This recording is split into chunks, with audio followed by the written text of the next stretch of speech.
We are now 5 years after the Everdark and the fall of Canadius. Deep within the wildwoods, the guild has isolated themselves, for they have fallen ill to a debilitating sickness affecting their vision. The pseudo-dragons attempting to help them through their telepathic bond, but in vain. During their laborious recovery, they sense a new ability, a vestige of Prolemtius, a psionic capability to sense the weave of magic itself, which in turn then allows them to perceive amplitude of magic, a crucial tool for what our heroes will face. Sir Dan, with his dragon companion, both liches, whom the guild have aligned themselves with, informs them of a quest he will embark on. One which is to follow an obscure line of thinking of his previous master, that you later learn was the true Miroslav. This means taking the dragon dancer deep into the astral plane, and then further yet into the empty void. He seeks to find the origin of the power of creatures such as a beholder. Thus, the guild assisted these uncommon allies venture past the borders of known reality and propelled them into the dark abyss, which is the emptiness past the astral planes.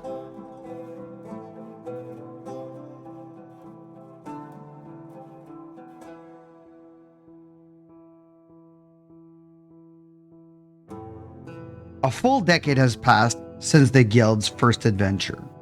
Here is where our story truly begins.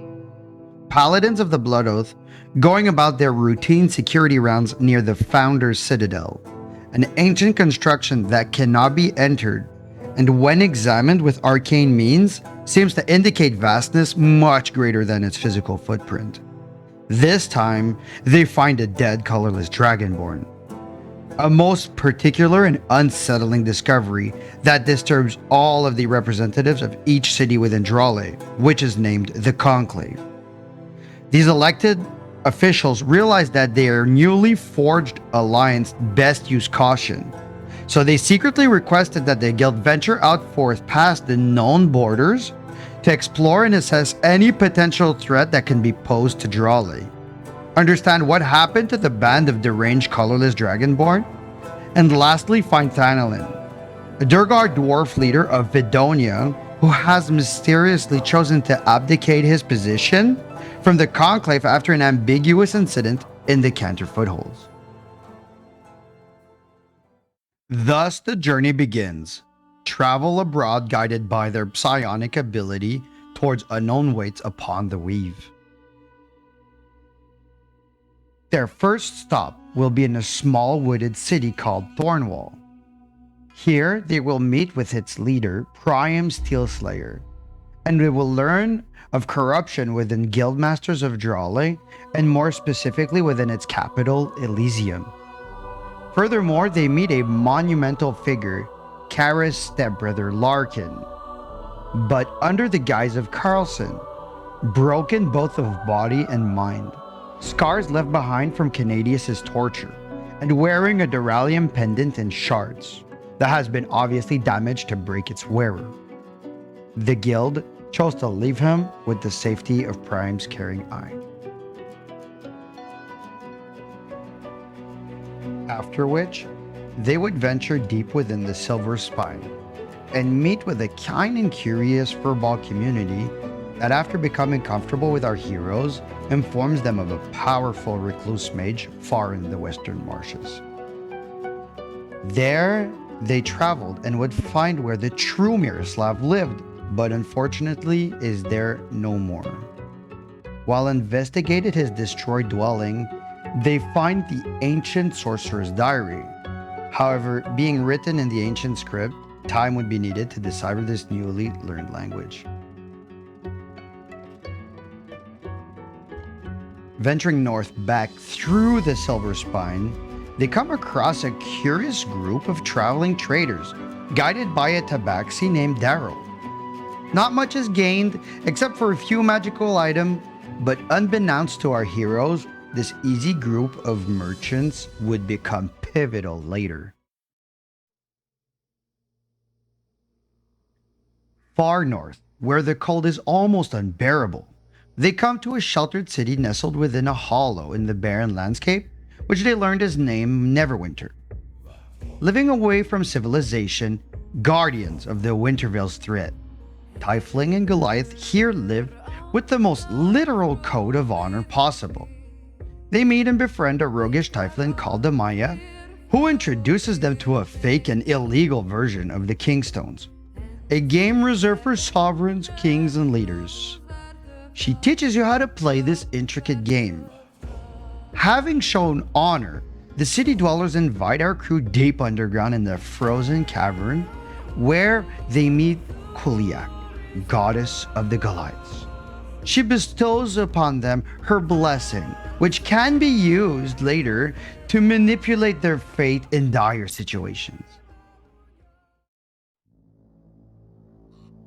Led by their psionic ability, the heroes with the Maya head northwest into the deadly frozen Tempest barrier to discover its secrets, but quickly turn sour as these mechanical creatures called predators hunt the guild for an unknown reason.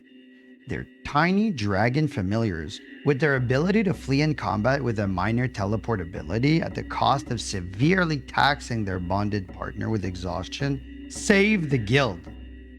Aces, however, had instructed her dragon to save the Maya instead of herself, and thus, during a near fatal chase from the mechanical hunters, is where her legendary Orochimaru awoke, aiding her in surviving the hours required for her flying friend to recharge his ability and save her from certain death.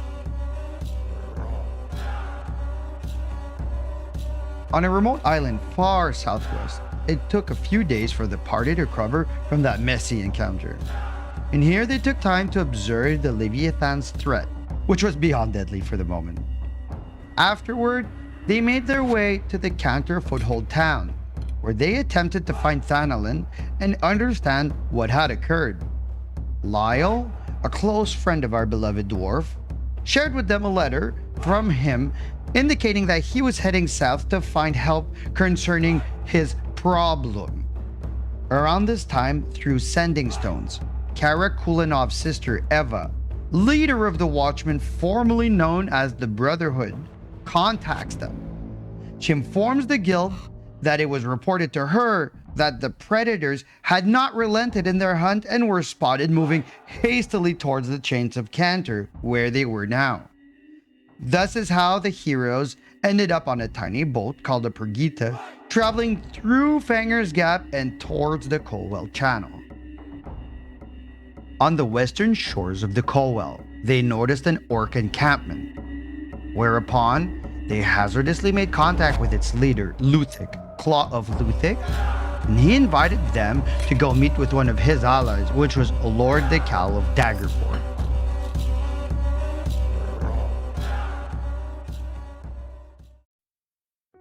Within Fanger's Gap, the guild stumbled upon a gray render that would bond to Kara. It would become her loving pet, but would terrorize everyone else. During the Colwell crossing, they used the beast's strength to overcome the treacherous currents, but once past danger and far away from any shore, Kara decided to rid herself of the chaotic pet by cutting the creature loose into the dark depths of the waters, knowing full well it could not swim. Kara's legendary weapon, Eureka, awoke, for her bond had made such a disturbing decision that she knew that something was wrong. Kara needed guidance since she was on a path to darkness.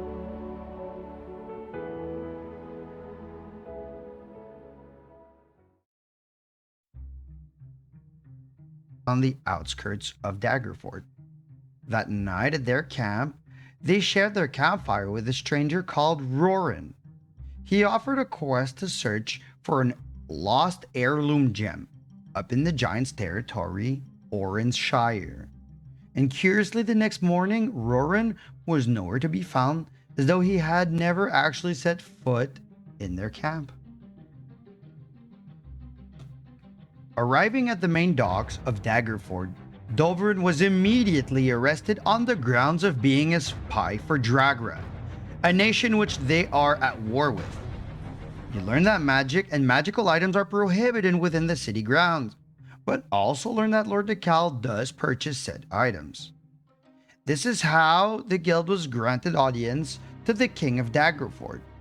Before truly being received, he observed the mandatory Kingstone trials, and surprisingly enough, the guild won, although they did notice that his game was also fake, curiously. Doing so gained the group leverage for Dovran's freedom. Although unknown to the guild was that while in prison, Dovran and Lord Decal had already struck up a deal for his freedom, in exchange for a binding contract where our paladin would return to his homeland Draleigh to obtain inside intelligence, giving Lord Decal an edge in this war between the two nations. Traveling south towards Draleigh, in the Turpin Canyon, they finally find the colorless dragonborn lair, where their black scale leader Chokutsuzosk was unavailable. The best our heroes could arrange was a meeting that was to be set for later, a seemingly disappointing conclusion to a lengthy search.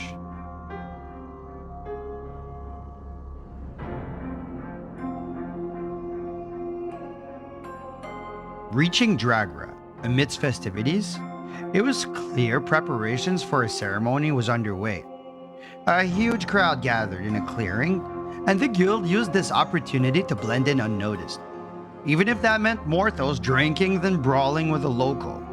I mean, he started after all. Being very perceptive, our heroes were able to spot a group of very important actors on the evil side of this continent, gathering and having hushed conversations. 6 figures huddled together. First, the Draleigh leader, Lorzire Dresdistosis, a dragonborn. Next, Ulari leader, Chokutsuzosk, a black-scale lizard. Next, Orc leader, Claw of Luthik, whom the guild had met previously. Then, Varim, priest of Takahisis, a dragonborn, and Severin, a black-scale lizard, also priest of Takahisis. And then finally, an unknown human, which the group would later come to find was Canadius. The night's events then concluded with a pair of brown-scaled lizard folk being grievously used in a ritual sacrifice to appeal to their gods. And in the most fear-inducing turn of events, Tiamat, the most chaotic evil of them all, embodied the blaze burning at the heart of the clearing and leaped high into the sky while looking directly at her heroes.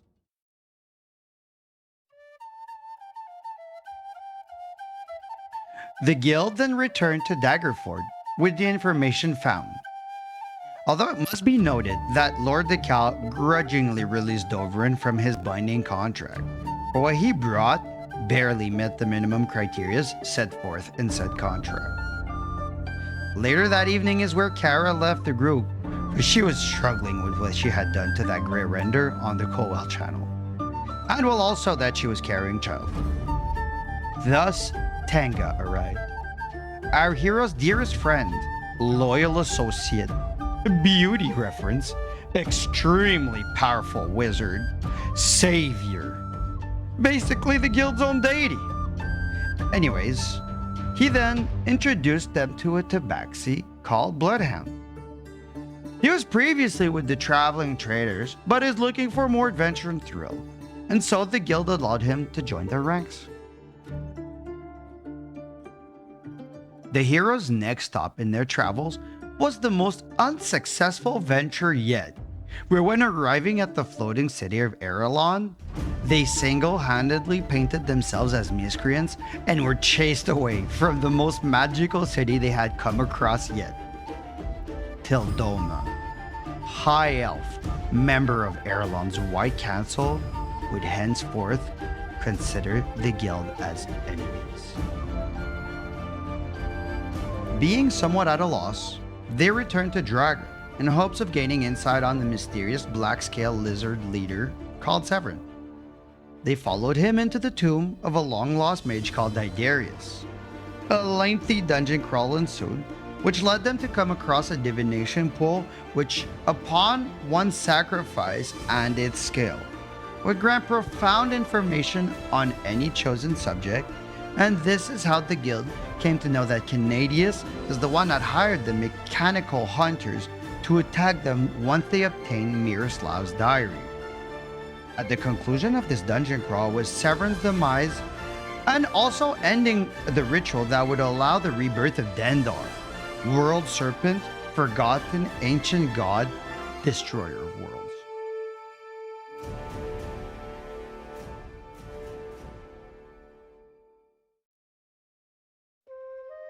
Around this time, the meeting with the colorless leader had come, so they made their way back into the Turpin Canyon and met with Chokutsuzosk. A great feast with rare misty juniper spirits was offered to ease the tension. It was easy for Choku, as the guild called him, to admit that he deals in the shadows, gaining compromising insight and secret information on all the important happenings of this continent, whether it be Severin's influence within the ranks of Tekehesis or his chaotic second allegiance to the cult of the Night Dragons, or even the conspiracy building against Erelon's Lord Regent Hecate. He offers the group a transaction which involves them proving themselves worthy of his trust, and in return, he reward our heroes with power that would allow them to rise beyond anything they could achieve by themselves. Curiosity and ambition stirs amongst the guild. This is how they come to own an official writ of passage into the floating city of Erelon.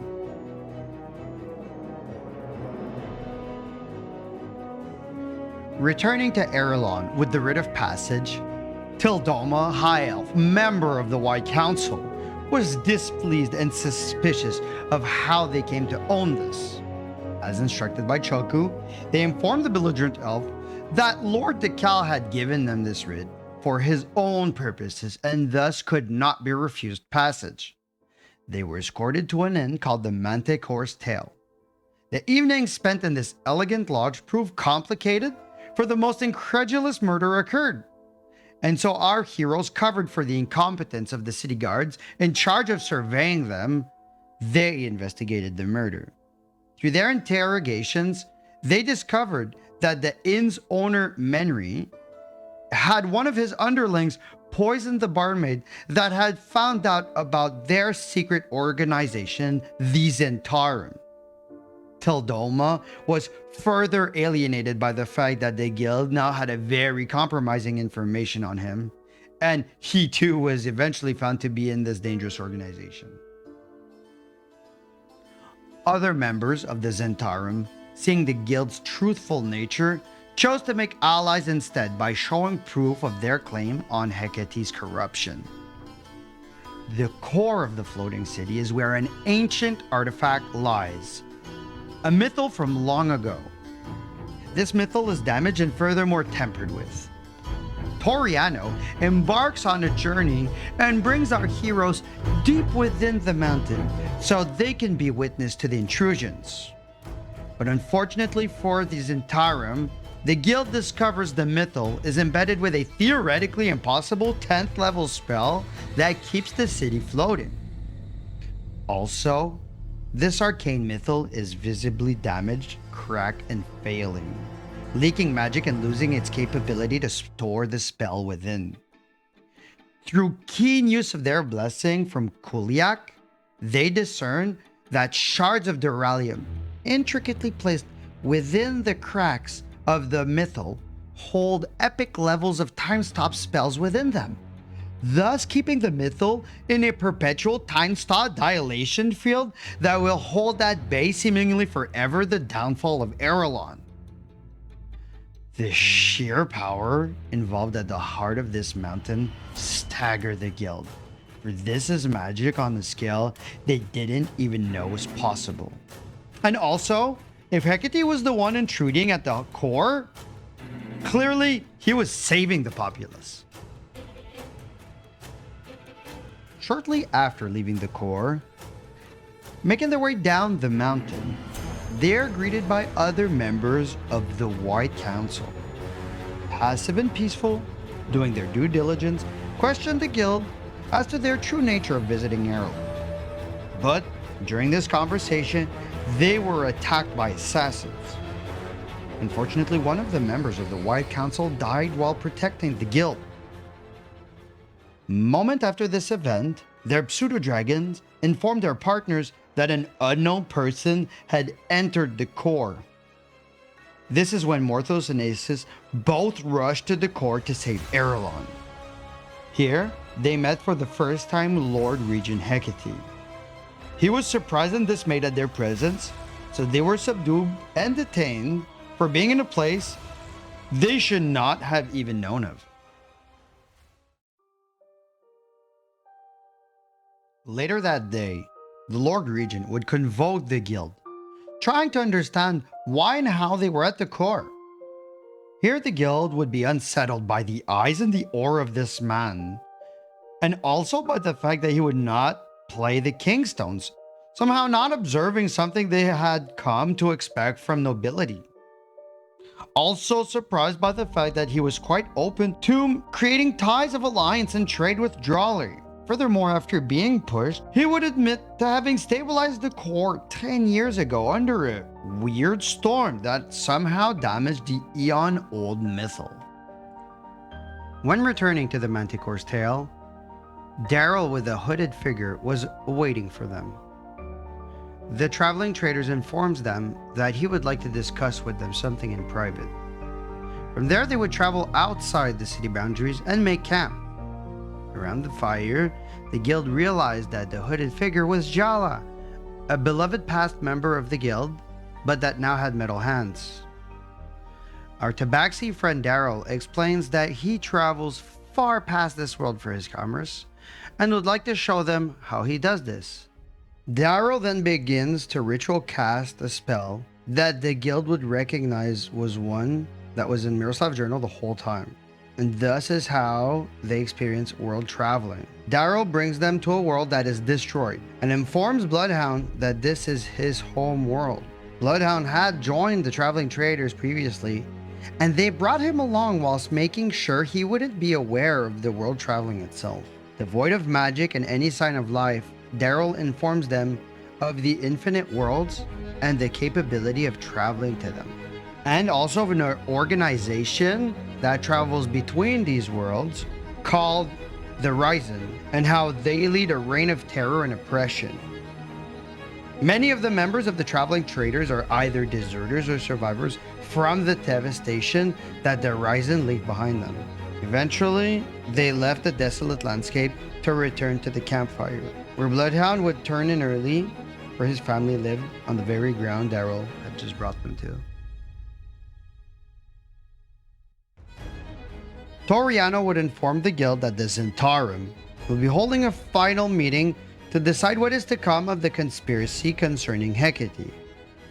This is how our heroes come to plead for the innocence of the Lord Regent and how the suspicions were wrong about his intentions. So our crew painstakingly convinced every one of their members except for Tildoma. At this point, he knew that his time of importance was coming to an end. And so later, in the streets of Irulan, the guild defended themselves from the High Elf that had polymorphed into a deadly giant scorpion. They ended him with no innocent being harmed, thus proving themselves heroes in the eyes of Irulan's populace.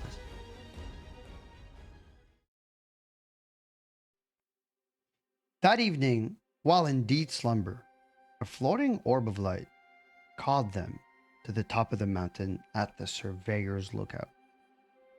This is where they met Mistra, goddess of magic. She offered her blessing instead of Koliak's, except that she required a pretty wild trust exercise where a leap past the edge of the mountaintop was the only way to reach her awaiting arms. Everyone in the guild accepted her offer, although misunderstood to them at the time was her cryptic warnings to stay away from forbidden magic, which, after questioning the all-knowing Tenga, would hypothesize that she was referring to 10th level magic. Although even Tenga was confused since epic magic hasn't been possible in millennia.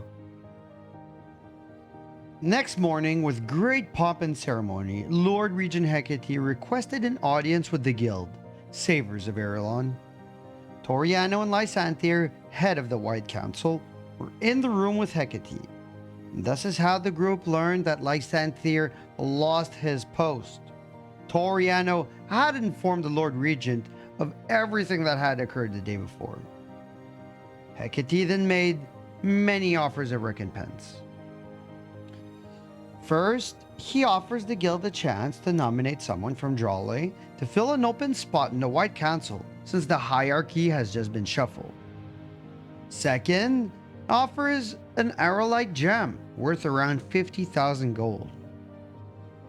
Third, the opportunity to conclude a contract of alliance and trade with the Conclave.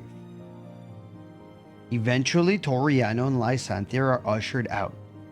And once gone, Hecate takes a ring out of his pocket and places it on his index finger, turning into Choco Tzazosk.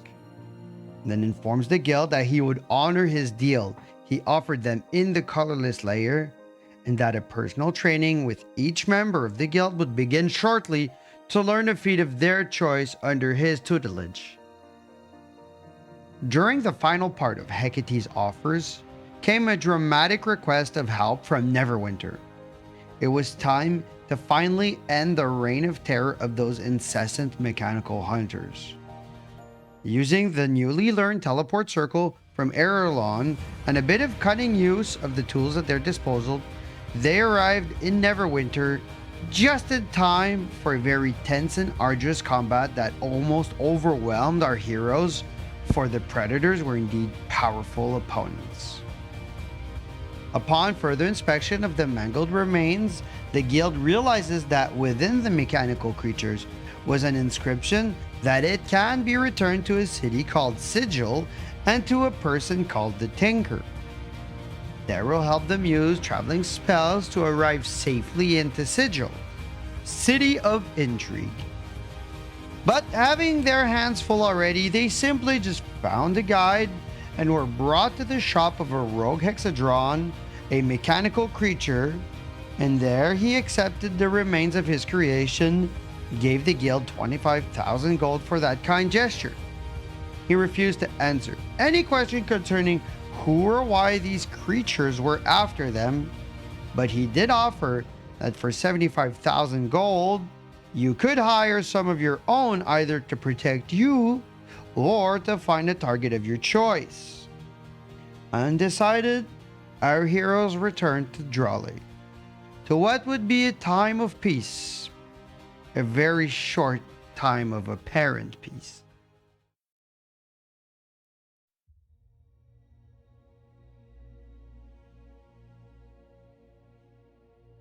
Over the course of the next few months, Erelon and Draleigh become allies. Although it was made pretty clear that they avoid conflict and do not partake in the world's events, only observe them and learn. Erelon is a scholarly city, so students from the newly opened magical school in the northwestern township would do some internship in the White Council, and even some nobility from Erelon would sponsor poor yet gifted urchin into the Magi's Academy. The guild would have realized that the Dragon Dancer's teleport circle would have become available, thus our heroes could return to Serdan. But for now, being so busy, they would wait until every member would be assembled, ready to venture into this unknown quest. Hecate held to his promise and took the time with each in the party to train them, but was also very keen on making it clear this was only the beginning of their rise to power. On the mind of our heroes is the missing dwarf Thanalin, whom they came to consider as a close friend in the past years. Bloodhound left the guild during this time of peace, where he was unsettled and convinced that finding a lost artifact would be the key to moving past his pain and loss. Kara returns to the guild, but seems a bit different. Staying in Draleigh, cementing peace with Erelon, training with Hecate, returning to their loved ones, and just living naturally made time pass by. This is how 2 years passed between those events and where our heroes begin now.